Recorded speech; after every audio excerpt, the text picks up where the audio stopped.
Tiga. Halo. We are from the Sriwijaya team and today we are going to explain the history of the Sriwijaya Kingdom.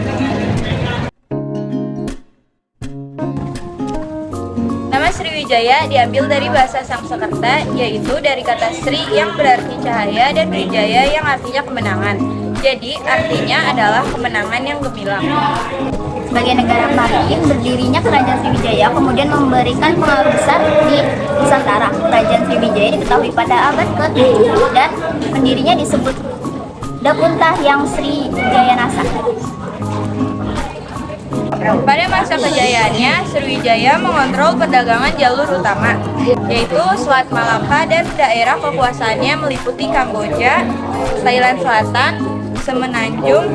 Semenanjung Malaya, Sumatera, dan sebagian Jawa. Selain itu, kebesarannya juga dapat dilihat dari keberhasilan kerajaan itu di beberapa bidang seperti bidang maritim, politik, dan ekonomi. Historiografi Sriwijaya diperoleh dan disusun dari dua macam sumber utama, yaitu catatan sejarah Tiongkok dan sejumlah prasasti batu Asia Tenggara yang telah ditemukan dan diterjemahkan. Selanjutnya, saya akan membahas peristiwa penting pada masa Kerajaan Sriwijaya. Yang pertama, Kerajaan Sriwijaya pada masa puncaknya, kerajaan ini menjadi pusat perdagangan berpengaruh di Asia Tenggara, di mana barang-barang langka dan mahal dari berbagai tempat bisa ditemukan di pelabuhannya.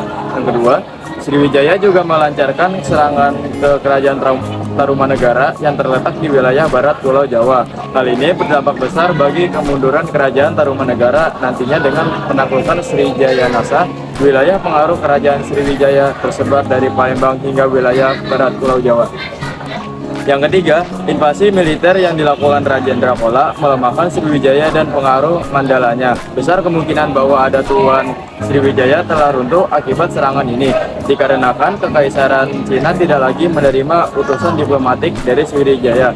Sriwijaya dan berbagai kedaulatan di sekitar Selat Malaka sekarang berada dalam pengaruh Kerajaan Chola di India, dan dengan berjalannya waktu, nama Sriwijaya mulai menghilang dalam sejarah.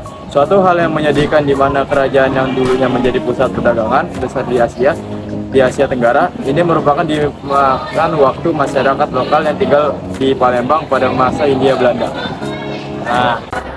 Nah, penyebab runtuhnya Kerajaan Sriwijaya terutama itu satu, diserangnya oleh Chola Mandala. Kedua, wilayah kekuasaannya mulai melepaskan diri. Ketiga, masuknya ajaran Islam. Keempat, kepemimpinan yang buruk. Kelima, peperangan dengan Jawa. Keenam, militer melemah. Dan ketujuh, ekspedisi Singasari. Dan masih banyak lain faktor-faktor yang menyebabkan runtuhnya Kerajaan Sriwijaya. Berikutnya kita akan menjelaskan tentang Kerajaan Sriwijaya.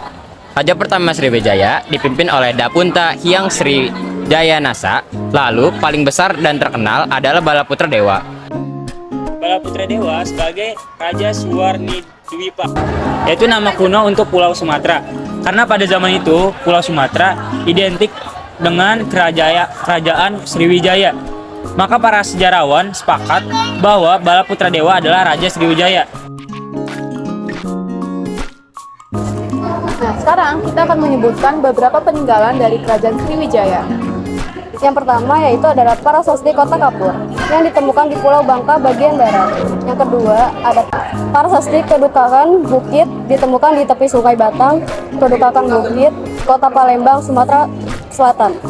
Yang ketiga ada Prasasti Palas Pasembah ditemukan di pinggir rawa desa Palas Pasembah, Lampung Selatan. Peninggalan lain dari Kerajaan Sriwijaya ialah Prasasti Telaga Batu. Yang kelima, ada Prasasti Karangberahi ditemukan di desa Karangberahi, Meragin, Jambi. Selanjutnya ada Prasasti Talang Tuo, merupakan prasasti yang berisi doa Buddha Mahayana. Yang ketujuh, ada Prasasti Ujung Langit yang ditemukan di desa Haur Kuning, Lampung dan memiliki angka 997 Masehi di prasastinya. Yang ke-8 ada Prasasti Leiden. Prasasti ini tertulis jelas bahasa Sanskerta pada bagian lempeng tembaganya. Terdapat kisah tentang hubungan dinasti Chola dengan dinasti Syailendra dari Sriwijaya. Yang ke-9 ada Prasasti Ligor yang berisi kisah tentang seorang raja dari Sriwijaya yang membangun Tisamaya Caitya untuk Karaja di masa kejayaannya. Yang terakhir ada Candi Muara Takus, terletak di desa Muara Takus yang bercorak muda dengan susunan stupa di sekitarnya.